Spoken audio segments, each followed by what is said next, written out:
Hey guys, welcome back to the Giovanni Show. Today we have on a different co-host because my co-host Connor, if you don't know, he lives in Florida and Hurricane Milton is hitting very hard right now, so his power's out.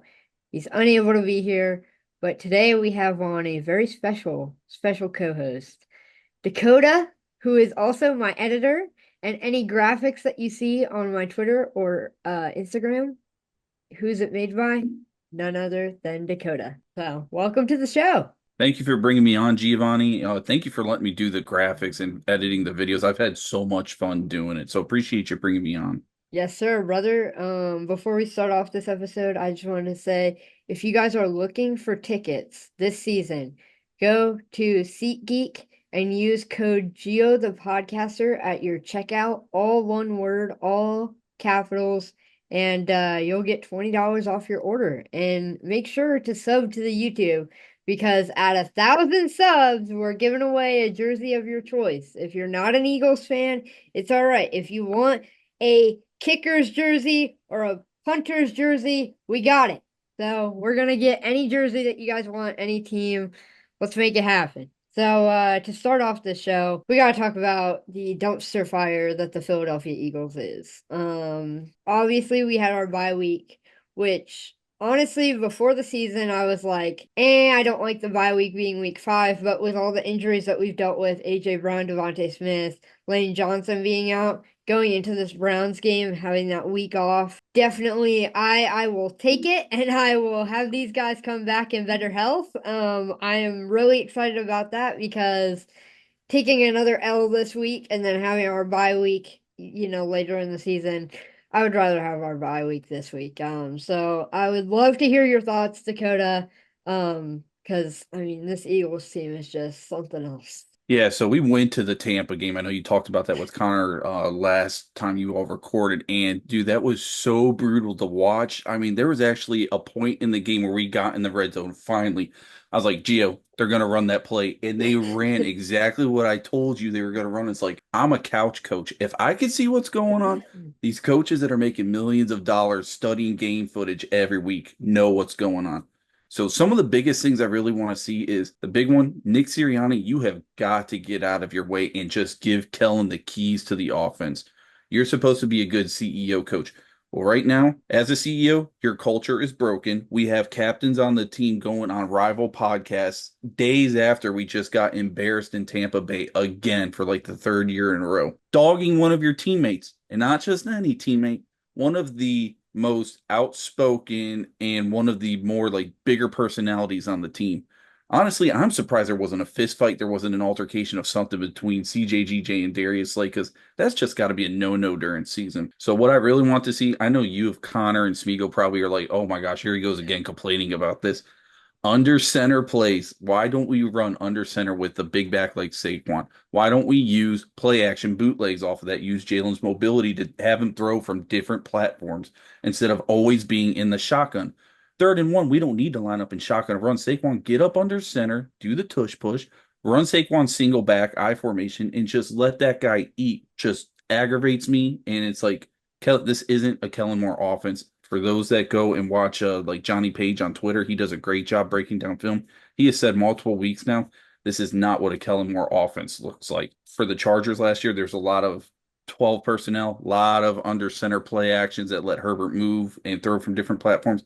I need to see that. I need Nick to focus on game management and the fundamentals he's been preaching because the fundamentals, our tackling is atrocious. I've seen better tackling out of middle schoolers. And then dumb penalties every week. We have them every week that kill our drives in the red zone. And one of the things that I think is the lamest excuse for that Tampa game is that, oh, well, we're not used to the heat. Nobody is used to that Florida heat, not even the Buccaneers players. I mean, I remember I think Baker Mayfield was going into the locker room or coming out of the locker room from half and they were like, what changed? And he said, we changed our pants at halftime. They had to change too. They had to, make adjustments too. They had to change their pants, change their whatever, so they got less sweaty. I mean, we need to stop with the excuses, take accountability, and move on because that's what it's all about at the end of the day. And I've been preaching this for weeks, the next man up mentality that we saw in the 2017-2018 season, the next man up mentality that we saw our last Super Bowl season, it's not the same. And I don't know what changed, and I don't know if it's these guys not wanting to go out there and play for Nick Sirianni anymore, but it is just it's different, and it's a different atmosphere that I've never seen the Philadelphia Eagles be in. And it's odd.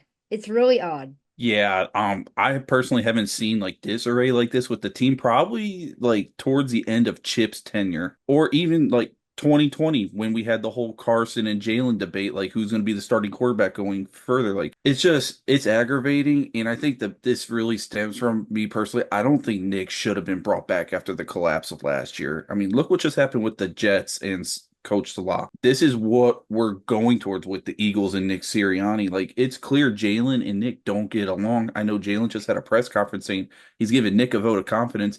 That's the first time in like 2 or 3 years he's ever done that, and it felt forced to me if I'm looking at it as a fan. So it's just like I don't know where this team is going to go. I feel like it could potentially get uglier before it gets better, and I'm letting you know we somehow lose to the Browns or make Deshaun Watson look like a good caliber starting quarterback against our defense, somebody's got to go, whether it be Nick, which is I'm hoping they do, or even Vic Fangio, because for him not to even adjust his defense at all against Tampa Bay that last game, Ben dope break does not work when you are down double digits and you're just allowing the other team to kill clock. So it's just a mess right now. We were expecting it to be a fun year for Eagles with that offense and all the resources we have there. And it just hasn't been. It's been pretty ugly. It's looked like the end of last year. Yeah, I agree. It's just it's hard to watch, and it's hard to pour all your money into and then just be defeated after that. I mean, walking out of that Tampa game was just it hurt so bad. Switching gears, let's go to our game of the week from last week. Mine was the Texans versus the Bills. That game was crazy. That field goal at the end of the game was just crazy. And I gotta say, the the Bills are a great team this year. I know you have your own reservations about Josh Allen, but the Bills are looking really good this season, and the Texans just proved that they were the better team, and it's good to see a young team like that go out there and beat a guy like Josh Allen. Gives me a lot of confidence for them this year. Yeah, I used to have reservations about Josh Allen, but after watching him this season, I've kind of turned around and realized he is very elite. You know, I was one that was always like, all this dude does is throw turnovers. And I think this is where it shows coaching and your coordinators matter because once they hired Joe Brady and switched the offense up, it made it more balanced where they're running James Cook, who is, by the way, looking phenomenal this year. And then for Josh Allen to do what he's doing with like no bona fide number one wide receiver, it's been very impressive. He's honest, he's looked on pace with like Mahomes as far as like controlling his team and helping his team be in it. Like Mahomes is doing stuff too with no wide receivers really after losing Rasheed Rice, and they're using their tight ends. Hopefully Josh Allen uses his tight ends more because he's got two good ones. What they're doing with Keon Coleman is weird. Like they sub him out every other play and they put him in when they're playing man to man. Like I don't understand how that's supposed to help a rookie receiver, but it's been impressive. The Bills have been really good. As long as they keep the balanced attack like they are, I think they're going to be very good for a long time coming. I agree. So, going to my game of the week, there's a few good ones I wanted to choose, but I think I'm going to go with this Cardinals Niners game. I thought the Cardinals for sure were going to lose that game. They were what, down double digits in the fourth or something like that and came back. Yeah. Kyler Murray has some of the most electric plays you will ever watch. When that guy scrambles and does something that's, completely out of the blue, the backyard football he plays is awesome.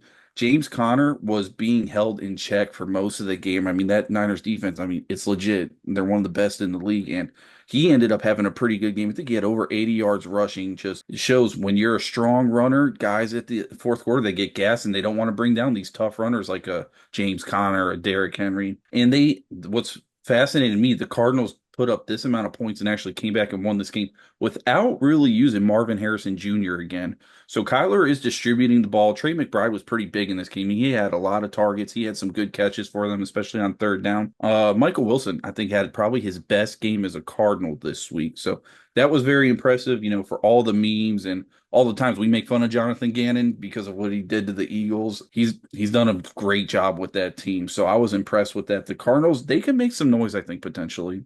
Yeah, I mean, Jonathan Gannon last year, the fire in your gut.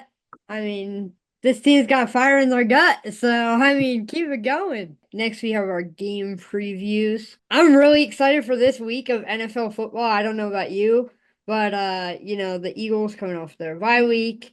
I'm excited to see what happens with that, even though I'm not confident that it's going to be good. I'm excited to see AJ and Devontae back.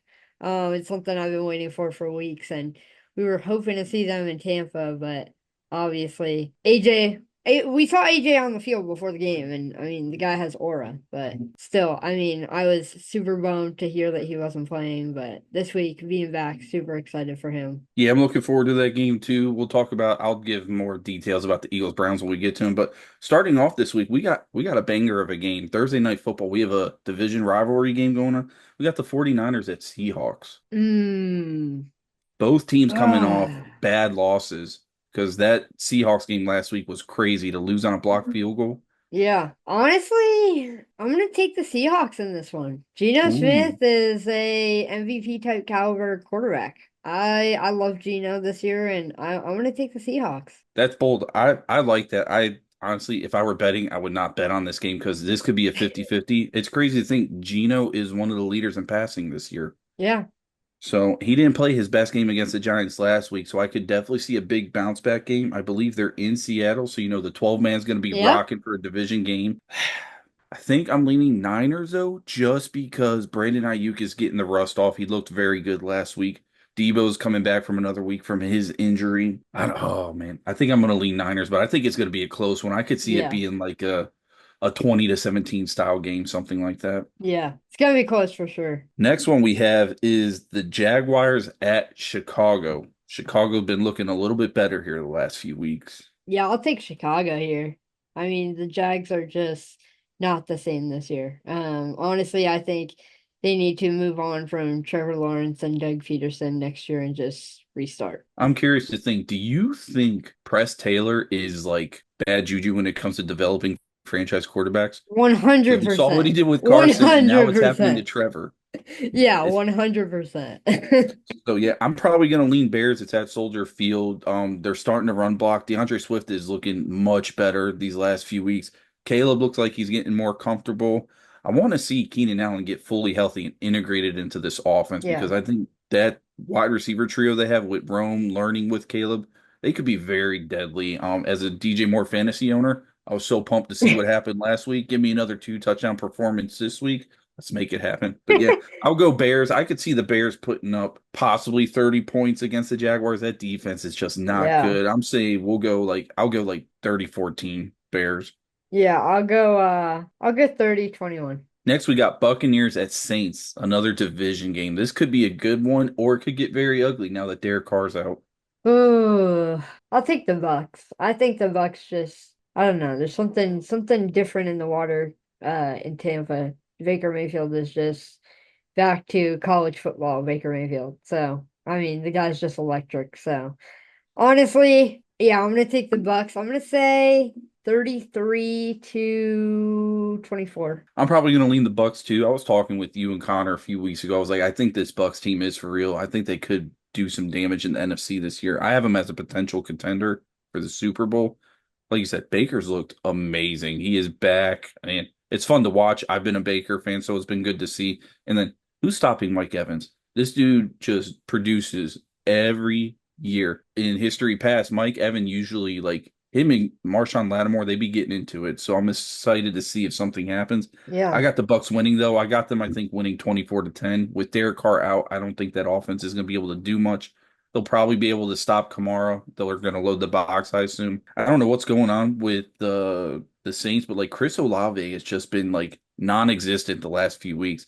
Clearly, their top receiver option, and it's like Rashid Shaheed looks like he's taking over the wide receiver one duties. Next, this could potentially be a slugfest. We got Commanders at the Ravens. Honestly, I'm gonna take the Commanders in this one. I Are like you? Wow. unfortunately, the Commanders are so solid this year. I think it's gonna be a close one though. So I'm gonna take them 24-28 Commanders. I think I'm leaning Ravens just because I don't know if Washington's defense is going to be able to handle Derrick Henry. Yeah. Him and Lamar have just been there's been such a fun pair to watch. Like Derrick Henry is just like that dude's an alien. Like I Yeah. don't understand how are you that big? How are you that strong? How do you run that fast? So I think I'm gonna go Ravens. I can see this being like a I'll go I'll just go 27-20 Ravens. Next, this could be another potential high scoring game. We got Cardinals at the Packers. I'll take the Cardinals. I mean, coming off of a great win, I think they're gonna still have that fire in their gut, like we talked about before.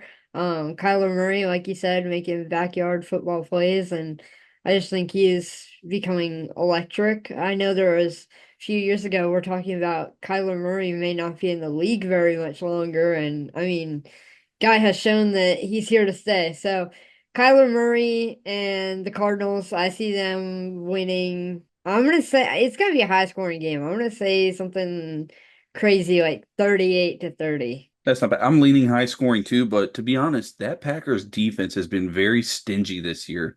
A guy we were all kind of wanting to get on the Eagles and sign as a free agent, Xavier McKinney has been balling out. Yeah. Dude has been a ball hawk. I think he's got an interception every game so far. Edgerrin Cooper, the last few weeks I've watched, he's looked like he's really coming on his rookie season. So I think it'll be high scoring. I'm actually going to go pretty similar to yours, though. I think I'm going to go 36-30, but I'm leaning towards the Packers in this one. Next, we got Colts at Titans. Another rivalry game, Ugh. but between possibly two ugly teams. Yeah, this game's gonna be a dumpster fire, unfortunately. I love the Colts. I love the organization. I think Shane is the future. Like he is gonna be the coach of this team for a long time.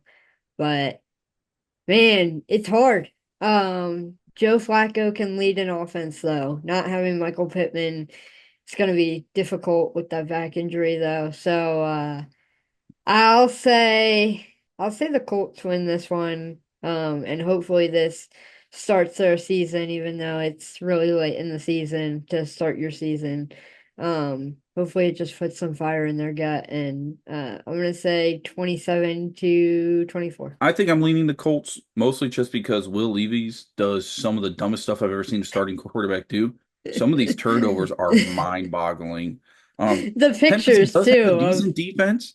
L'Jarius Sneed, having no Michael Pittman's going to hurt. I'm hoping Josh Downs continues what he's doing. He's looked really good the last 2 weeks. yeah.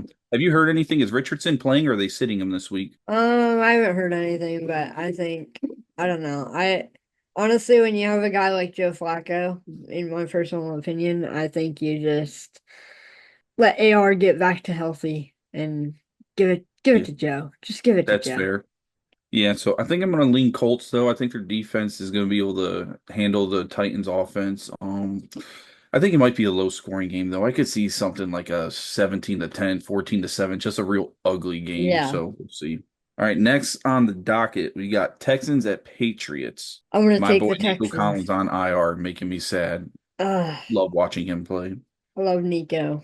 I'm gonna take the Texans in this one though, but I think it's gonna be an ugly game for the Patriots. I think it's gonna be like 40-6. Like it's gonna be bad. I could see it. This is Drake May's first start too. And behind that Patriots O line, it's like I'm sure D'Amico is going to bring the pressure, see what the young buck is made of. So Yeah. this is not a game I would want to start as my first start in the middle of the season. So I got this one potentially being very ugly. Even without Nico, the Texans, I think, have enough firepower to handle the Patriots defense. Now it's going to be interesting to see who is Christian Gonzalez going to shadow. I'm projecting he's going to shadow Diggs. And if you've watched Christian Gonzalez this year, he is locking up wide receiver ones. Yeah. Still got Tank Dell. Still got, I believe, Dalton Schultz who plays as tight end for them.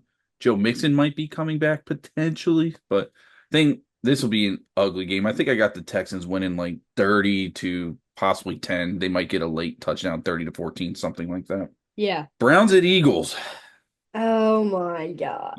want to be able to say the Eagles are going to handle business and blow them out, but us being realistic fans, we know that's probably not going to happen. Yeah, honestly, I think the Eagles get a lucky win here. And I think it's gonna be one of those Eagles games where it's like, oh, we're cooked, and then in the fourth quarter they start showing up. And then they give us that false hope. We think, oh, the Eagles are back, and then next week we're gonna lose. But I think it's gonna be something like 24-21. I could see that. I'll be honest, if this is not like a two possession win style game for the Eagles, me personally, I think something needs to change. Like Nick has got to go. Deshaun Watson has been that bad. We're talking about a QBR of 8.5 last week. I thought that was a joke when I saw it. And no, that's not even his first game. He's had a single digit QBR. He's been that bad. The Browns O line has been depleted. I believe they've had 8 or 9 different starting offensive line combinations. So with all that mixed in, you should think, all right, if there's ever a week for Vic Fangio to let these guys play press coverage, it's this week. Bring the pressure, make Deshaun nervous because he's not going to complete anything. He completes like 6 passes a week. But that's not how we play. We like to play 7 yards off wide receivers. Amari Cooper, Jerry Judy are no slouch at receivers. Like Yep. Amari Cooper's still very good. Weak zone coverage. Plus, our D line not really doing anything this year. Wanted to be excited. Like, this should be an easy win. I just don't know. I'm going to lean Eagles, but I don't feel good about it. I'm going to say it's like a 17-14 type win. Hopefully, AJ and Devontae coming back, though, helps, lights a fire. Jalen has his guys he trusts. Finally starts throwing the ball when he's supposed to instead of holding on to it. But as of right now, I'm just going to go 17-10 Eagles. All right, next we got Chargers at Broncos. This could potentially be another upset by the Broncos. Honestly, I agree with you. I think I've been a Bo Nix fan. And I think this could be something for the Broncos. Not necessarily I think this season is washed for them, but I just think gaining any confidence for a rookie quarterback is good, and I think he's having a pretty slow start, but I think getting this win would be huge for him and his confidence. I said the same thing to Connor a few weeks ago. I don't see why the Patriots didn't start Drake May. Just like how the Broncos started Bo Nix. I feel like they're both teams that have been chalked, and I think that it was just a season for each of these teams to just evaluate their rookies. But I think Bo Nix is gonna be a phenom once the team is right around him. I don't think that, like I said before, this season is definitely not that. So I think that the Broncos are going to get this one. I think they'll get it probably 17-14. That's actually probably that was what my score projection was going to be 17-14. Look at That us. Broncos defense has been really good. They're one of the best in the league this year. I don't think anybody was expecting that. PS2, Patrick Surtain, probably the best corner in the league if you ask me. He just if somebody's on his side of the field, you know for a fact it's locked down over there. Yeah. He had a 100-yard interception return for a pick six last week. And then on the Charger side, like, I don't know what's going on with Justin Herbert. I don't know if he's, I'm sure he's questionable. I don't know if he's playing. I don't know if he's sitting, but that dude is like so hobbled right now. Like, he's not at max efficiency. Like, it's got to be very hard for him to even finish these games. Yeah. But the Chargers defense too has been very stingy. You know, that hardball style of football, run it and then play intense defense. It's been working and they've looked good on defense. Just with the QB situation, I think I'm going to go ahead and lead Bo Nix, and I do agree. I think the Broncos might upset the Chargers here, 17-14, just like you. Next, we got Steelers at Raiders. Aiden O'Connell is the starter for this one. I'll take the Raiders. I'll take the Raiders in this one. I think it's going to be an ugly game. But I think I'll take the Raiders. I think it's going to be something like 10-7. I Mm, think it's going to be ugly. So I shut the mean, TV off and take a nap. yeah, we saw how ugly that Steelers and Cowboys game was last week, so I think it's gonna be just as ugly. I could definitely see that. Justin Fields has been doing good for what his role has been. He hasn't really wowed you with like passing touchdowns or anything, but I think I'm going to lean Steelers just because the Raiders, I feel like, are kind of in a little bit of disarray with the Devontae trade potentially happening this week. All the rumors swirling around Max Crosby. Hey, Eagles, if Max Crosby's available, please go get him. But I'm going to lean Steelers. I think they played competitive with the Cowboys last week, and I think they're upset by the loss. So I'm going to go ahead and lean and believe in Mike Tomlin. I think that defense is going to come ready to play. They're going to bring the pressure on Aiden and see if he can handle it. And I don't know who's stopping TJ Watt. You can't stop TJ Watt. So he might have like 2 sacks in this game. So I'm going to lean Steelers. I'm going to lean, I think, 21-14. I just have to say before we move on to the next game, Why is TJ Watt's helmet always off, guys? Why are we pulling that man's helmet off every single play? Like I'm literally watching last week and I'm like, why are they pulling his helmet off? Like Guess that's I the only don't way you get can it. stop them. Yeah, I guess, but it's crazy. Another divisional game, but I think this one's going to be ugly. We got the Falcons at the Panthers. I'll take the Panthers. I'll take the Panthers in this one, to be honest. Ooh, As the really? as the upset, Okay. honestly. I think it's gonna be one of those crazy games. And it's funny because I took the Giants last week. And they were the upset too, but I think this is gonna be one of those weird games. Like last week was a weird game too. I got that gut feeling. So I mean, if anyone's betting, I just gotta say I have a good track record with these things. So I think I'll take the Panthers 21 to Okay. I am not that bold. I'm going to go with the Falcons.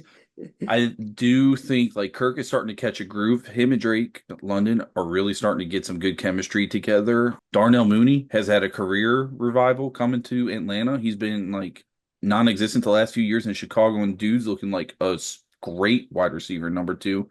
Even Ray McLeod is starting to put up numbers. Kirk is doing exactly what he did with the Vikings with this Falcons offense. Only thing the Falcons offense really needs to fix, what are we doing with Bijan? I don't think they yeah. fully know how to utilize him, and the dude's kind of a unicorn. He can do everything out of the backfield. So I'm going to go Falcons. Being a divisional game, I don't expect it to be a massive blowout, but I think I'm going to go ahead and I'll go Falcons 27-17. All right. All right. Next, Lions versus Cowboys, and I pray this is a blowout. Oh, I think it's gonna be Lions. You know what? Just for fun, just for fun. Now, no one bet on this one, but I think it's gonna be 40 to 21.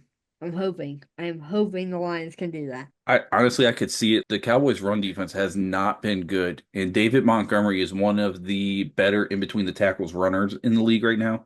Jameer Gibbs is explosive. You know they got that thunder and lightning combo going on. I don't think Diggs is going to shadow Amon Ra because I feel like they'll put Amon Ra in the slot a lot more, and he likes to work the middle of the field. And I'm pretty sure the Cowboys just lost one of their starting linebackers, if I'm not mistaken. Yeah. Overshawn, is that his name? Yeah, I think so. Yeah, so they got a big win last week. I was expecting to lose to the Steelers, but I think the Lions are just too much to handle for the Cowboys. Yeah. I think the improved secondary of the Lions, I think is going to give Ceedee and Tolbert fits, more so Tolbert, even though he had a good week last week. I'm going to go ahead. I'm going to lean Lions. I say I'm going to go 33-21. I could see them easily getting 40 points though. Next, we got Bengals and Giants. You would think this be a garbage game, but the Giants have looked much better. Joe Yeah. Burrow had a revival last week and finally came out of his slump. Unfortunately, I'm gonna have to take the Giants in this one. I'll take the Giants winning this one 28 to 24. I just think that coming off of a crazy upset like last week, you can't go in and lose this game. I could see that. You know what's really aggravating? The Giants did that last week without Malik Neighbors, like pretty much their whole offense, no Devin Singletary. We Yep. watched three or four teams over the weeks not have their main weapons and still run an efficient offense and score. And it's like the Eagles, if somebody, just anybody on the starting offense is out for a week, like we have no clue what we're doing. It's so Yeah. aggravating to watch. It's aggravating, man. It hurts. I don't know if Neighbors is coming back this week. I would think he would because I think it was a concussion he was out with. Neighbors is back and Devin Singletary comes back. But even if Singletary comes back, his backup played really well last week. And that Giants defense, I think, is kind of slept on. They're pretty solid. Ooh. I'm gonna go with the Bengals just because I can't see another NFC East opponent winning. I'll go Bengals, but I think it'll be close. I think it could be like a 23-20 style game. Yeah. And then next we got Bills and the Jets. I'll That take the is our Bills. 8:15 matchup for Monday. I'll take the Bills in this one solely off of the fact that Coach Sala just got fired. So I think this whole team is going to be in some sort of disarray. So I'm going to take the Bills winning this one 30 to 14. I could definitely see that.